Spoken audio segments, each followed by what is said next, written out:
what's going on? Thanks for joining me. If you want to see all the pictures from this day's event, I'll put a link to them all down in the description. They're all for sale, selling them for a whopping $1 each. Anything is appreciated. Also, be sure to like, share, subscribe, and all that happy noise. Now that the business side of things is out of the way, shall we? So last week I was out at Desert Meihan? I don't really know how to say it. A huge drift event here in Phoenix, and I was media. So I got to go down on the track and get way in the thick of everything for the whole event and do pictures. Man, was it insane. It was the best event I've ever done. I've done probably half a dozen of these kind of shows now, and this one was just absolutely insane. Think of it as kind of being in the middle of a 4-hour-long car accident. It was nuts. The event organizers apparently live by the "you signed the waiver" motto, and man, we were all down there having a blast. It was a blast. We had a big ass pile of car parts at one point. It was hilarious. Cars were going by maybe 2-3 feet from us. It was unreal. We could even go over behind the barrier at the end of the main straight, and they were going easily like 70, 80 miles an hour, chucking it into turn 1.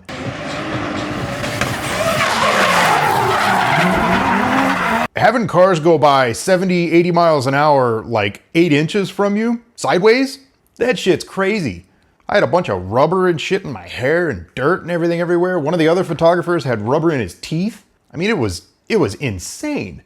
That's where I was standing when I got the video of the guy crashing. That happened, 5 yards from me. It was an insane show. It was such a good time. I was mostly doing pictures, but I started doing video at one point, and that's when dude hit the barriers.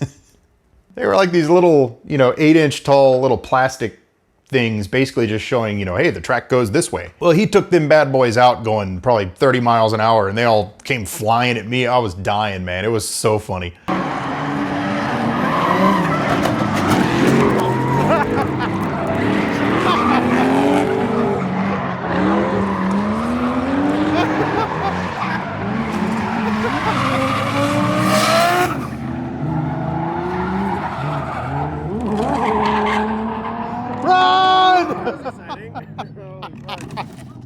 Oh shit.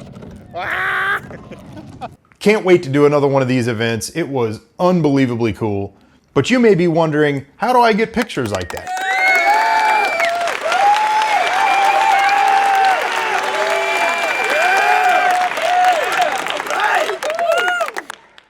Well, I'll tell you. So to get these kind of pictures that really show the motion and the action of what's going on, it's not super hard to do, but there is a little bit of a trick to it. And there's some stuff that's kind of important. First of which is the camera gear. You gotta have a camera that has a pretty good focus system, and it helps if it can take pictures really, really fast. I did all this on the A6300. It's not really an action camera by any stretch of the imagination, but it has a good focus system and it can rattle off 10 or 12 pictures a second, something like that. So it takes pictures pretty damn fast. That helps. The other part is the lens. I did all these pictures with a Zeiss 24-70 f4. And on the Zeiss, I have a CPL, or a circular polarizing lens. That's how you get pictures that look like this to look like this. A little bit of Photoshop magic. You put a couple pictures together and poof, you get kind of neat looking stuff. A CPL reduces glare. It's a must-have for doing automotive photography.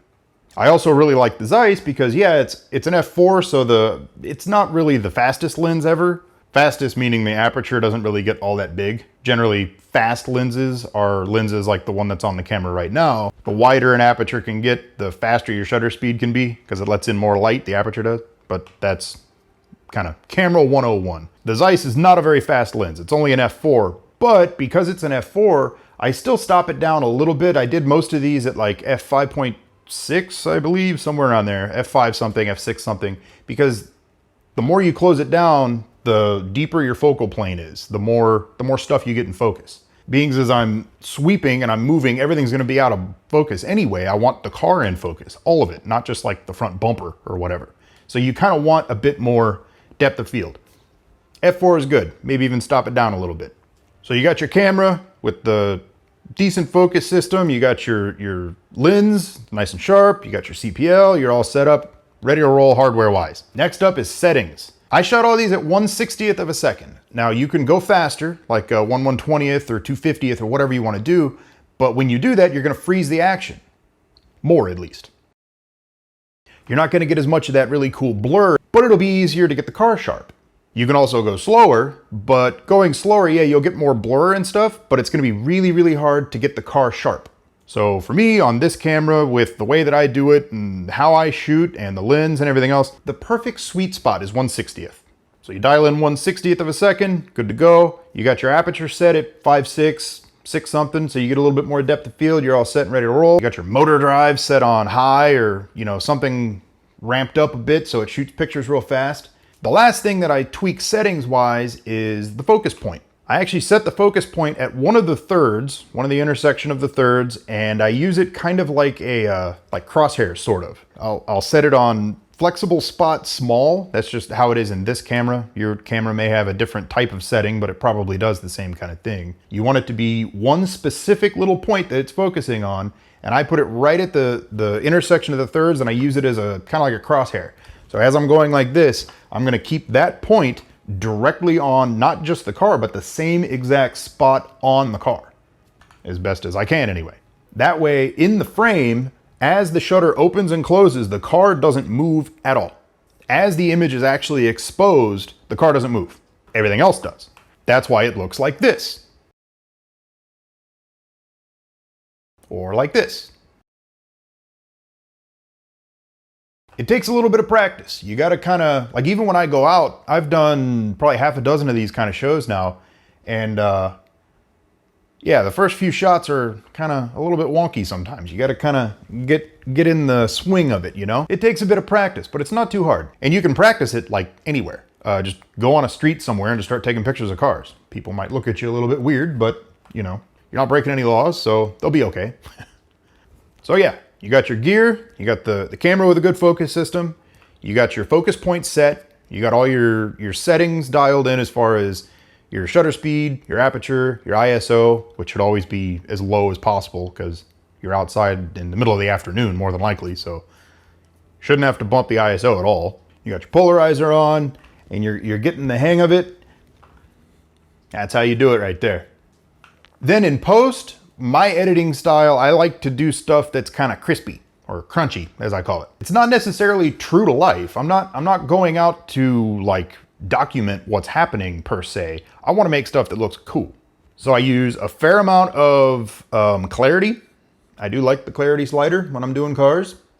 Usually looks kind of cool. Sometimes I'll even crank it up for artistic effect, just I don't know. On some cars, depending on the color and the paint job, it just looks kind of cool, like this. Is it over the top? Yup. Do I think it looks kind of cool? Yup. Maybe you want to make stuff look a bit more realistic or true to life or whatever. That's on you. I just like to kind of make stuff that looks interesting. Plus, people tend to kind of like the punchier, a bit more exaggerated colors and stuff anyway. So, whatever you want to do. It's up to you.